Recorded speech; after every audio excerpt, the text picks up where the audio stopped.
आज हम बेपार तृतीय वर्ष के प्रथम प्रश्न पत्र के टॉपिक संत थॉमस एक्विनास के राजनीतिक विचारों के बारे में अध्ययन करेंगे।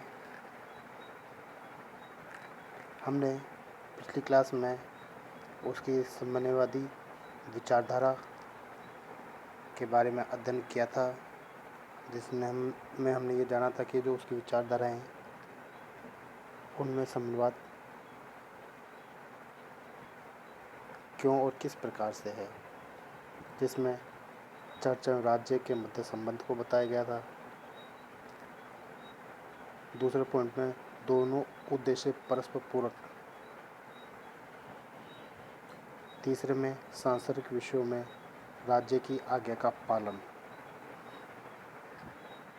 इन 3 पॉइंटों के अंतर्गत हमने साम्यवाद की विचारधारा का अध्ययन किया था। इसके पश्चात राजनीतिक विचार में हमने संत थॉमस एक्विनास के राज्य संबंधी विचार, शासन प्रणालियों का अध्ययन, शासक के कर्तव्य, सरकार के कार्य, संपत्ति संबंधी विचार और दासता संबंधी विचारों के बारे में अध्ययन किया था। अब हम इसके राजनीतिक विचारों में अगला पॉइंट जो 7वां नंबर पर आता है वह है धर्म संबंधी विचार। जैसे कि हमने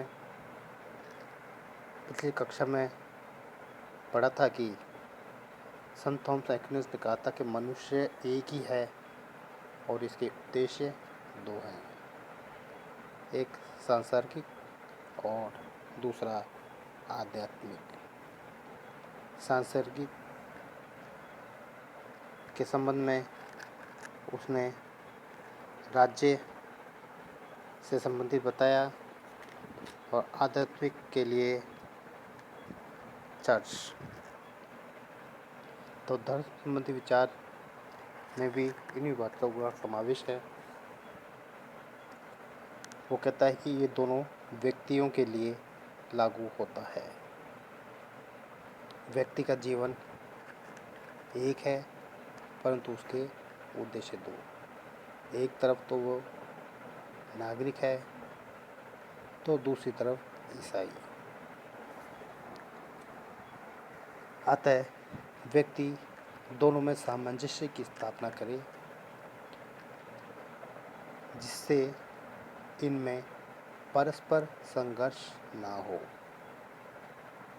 दोनों में सामंजस्य स्थापित करना ही उसका धार्मिक विचार है। इस प्रकार जो भौतिक सुख है या जिसे हम सांसारिक सुख कहते हैं, इसके लिए कहता है कि इसकी प्राप्ति के लिए राज्य को गुण और आध्यात्मिक सुख जिसे हम परलौकिक सुख के नाम से जानते हैं की प्राप्ति के लिए चर्च को मुख्य मानता है। कहने का मतलब है कि जो आध्यात्मिक सुख है उसको ज़्यादा महत्व देता है, प्रमुख मानता है। राज्य के जो गुण हैं या जो प्राप्ति वाले सुख हैं उन्हें गुण मानता है और परलौकिक सुख को ज़्यादा महत्व देता है। वह चर्च को राज्य से श्रेष्ठ मानते हुए कहता है कि राजा का कर्तव्य है कि वह अपना शासन इस तरीके से करे कि ईश्वर की इच्छा पूरी हो तथा धर्म में वृद्धि हो। तो राजा का कर्तव्य बताते हुए यह कि एक तरफ से इशारा करते हुए कहता है कि राज्य में अच्छी प्रकार की व्यवस्था करनी है, सुशासन की व्यवस्था करनी है और साथ में ईश्वर की प्राप्ति के लिए धर्म में वृद्धि करने की बात करता है। अगला पॉइंट कानून संबंधी विचार है। इसमें एक्विनस ने यूनानी और रोमन की कानून संबंधी विचारधाराओं में संबंध या समन्वय स्थापित करने का प्रयास किया। यूनानी और रोमन की कानून संबंधी विचारधाराओं के संबंध में एक्विनस ने इन दोनों दृष्टिकोणों के बीच का मार्ग ग्रहण किया। कौन से दृष्टिकोण? यूनानी और रोमन। इनका बीच का दृष्टिकोण को अपनाते हुए एक ऐसा मार्ग चुना और कानून को बुद्धि का परिणाम माना और व्यक्ति विशेष की इच्छा की अभिव्यक्ति के रूप में भी उसे स्वीकार किया। यह कानून के संबंध में कहता है कि कानून एक विशेष नियम अथवा कार्यों का मापदंड है जिसके आधार पर किसी को कार्य करने के लिए प्रेरित अथवा कार्य करने से रोका जाता है। मापदंड मतलब एक साधन है या तरीका है जो हमें बताता है कि हमें क्या करना है, क्या नहीं करना है, या क्या अच्छा है, क्या गलत है। अब एक्विनस कानून के वर्गीकरण के बारे में बताता है और कहता है या कानून के वर्गीकरण को 4 भागों में बांटता है, जिसमें पहला आता है शाश्वत कानून, दूसरा प्राकृतिक, तीसरा मानवीय और चौथा दैवीय कानून। इन चारों पॉइंटों में कानूनों का वर्गीकरण समाहित है। जिसका पहला शाश्वत कानून, इसे वह अपने वर्गीकरण में प्रमुख स्थान देता है या कहें कि सबसे टॉप पर इस शाश्वत कानून को रखता है और कहता है कि इस शाश्वत कानून है जो उसका सीधा संबंध ईश्वर से है या ईश्वरीय विवेक से है। यह ईश्वरीय विवेक से निकली हुई इच्छाएं हैं। वो कहता है कि जो शाश्वत कानून है वह ईश्वर है या ईश्वरी इच्छा है और ईश्वर से ही सारी इच्छाएं निकली हुई हैं।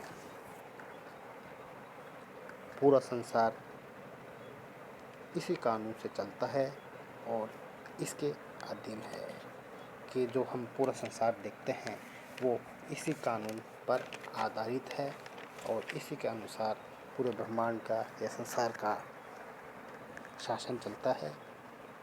कहने का मतलब ये है कि वो संपूर्ण मानव जाति या कहें पूरे संसार को ईश्वर के अधीन मानता है और कहता है कि उसके आज्ञा से ही हम अपना जीवन यापन है, जो भी कार्य है, शासन व्यवस्था है, उसके आधार पर हम करते हैं। इसका जो सेकंड पॉइंट प्राकृतिक कानून है उसके संबंध में कहता है कि प्राकृतिक कानून की सहायता से हम सही और गलत का अनुभव कर सकते हैं या सही व गलत के बारे में बता सकते हैं। कौन से कानून से? प्राकृतिक कानून से। इसका प्रथम सूत्र है भलाई का अनुसरण करते हुए, भलाई करते हुए बुराई का परित्याग करना।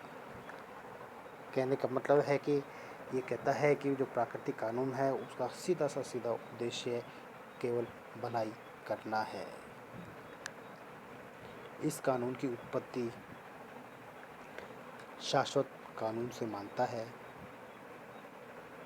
यह कानून सबके लिए समान है, परंतु कुछ विशेष काल और स्थान में ये भिन्न भिन्न हो सकते हैं। सबके लिए समान मानता है, लेकिन कहता है कि कुछ काल या कुछ समय या ऐसे स्थान वहाँ पर ये अलग अलग हो सकते हैं। मनुष्य इसका सुंदर ढंग से अभिव्यक्त कर सकता है। किसको? प्राकृतिक कानून को, क्योंकि वह अपनी बुद्धि से, विवेक से कार्य करता है, जबकि पशु, पौधे अचेतन रूप से कार्य करते हैं। पशु पौधे अचेतन रूप से मतलब उनमें किसी प्रकार की बौद्धिक योग्यता नहीं है, तर्क नहीं कर सकता, सोच नहीं सकता, समझ नहीं सकता है, जबकि मनुष्य अपनी बुद्धि से, विवेक से हर चीज़ को परख कर फिर कार्य करता है। अगला पॉइंट, मानवीय कानून। वह कहता है कि मनुष्य द्वारा समाज में जो शांतिपूर्ण जीवन है, उसके जीने के लिए जो व्यवस्था बनाई गई है, जिसे हम दंड कहते हैं, इस दंड के कारण या इसके भय के कारण समाज में शांति बनी रहती है। यह प्राकृतिक कानूनों पर ही आधारित होती है। इसका निर्माण मनुष्य अपनी बुद्धि एवं योग्यताओं से या अनुभव से करता है। इसकी आवश्यकता इसलिए है क्योंकि प्राकृतिक जो कानून है वह अनिश्चित और अपरिभाषित होते हैं। प्राकृतिक कानून क्या है? अनिश्चित व अपरिभाषित होते हैं। वह इनमें दंड की व्यवस्था नहीं होती, और जो कि मानवीय कानून होते हैं, हम उनकी व्याख्या कर सकते हैं, बता सकते हैं, उनके बारे में समझ सकते हैं, उन्हें परिभाषित कर सकते हैं, और यहाँ तक कि वो निश्चित होता है कि आप इस प्रकार का अपराध करोगे तो आपको इस प्रकार का दंड भुगतना पड़ेगा। अगला पॉइंट, दैवीय कानून। अब दैवीय कानून के बारे में कहता है कि यह ईश्वर की इच्छा के आदेश हैं जो मनुष्य को अनुभूति से प्राप्त होते हैं।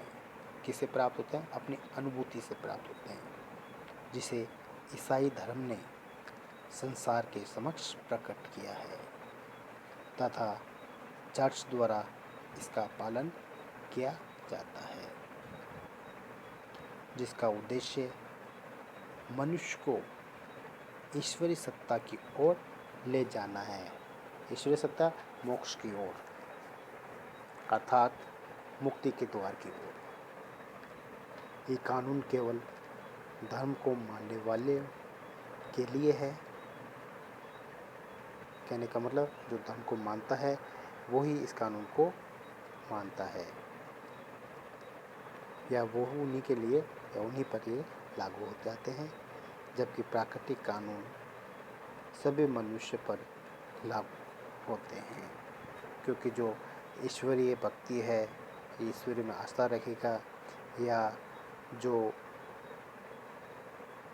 ईश्वरीय है इच्छा है के अनुसार शासन करता है या अपना पालन पोषण करता है, तो वो इस संसार से मोक्ष या मुक्ति प्राप्त कर सकता है।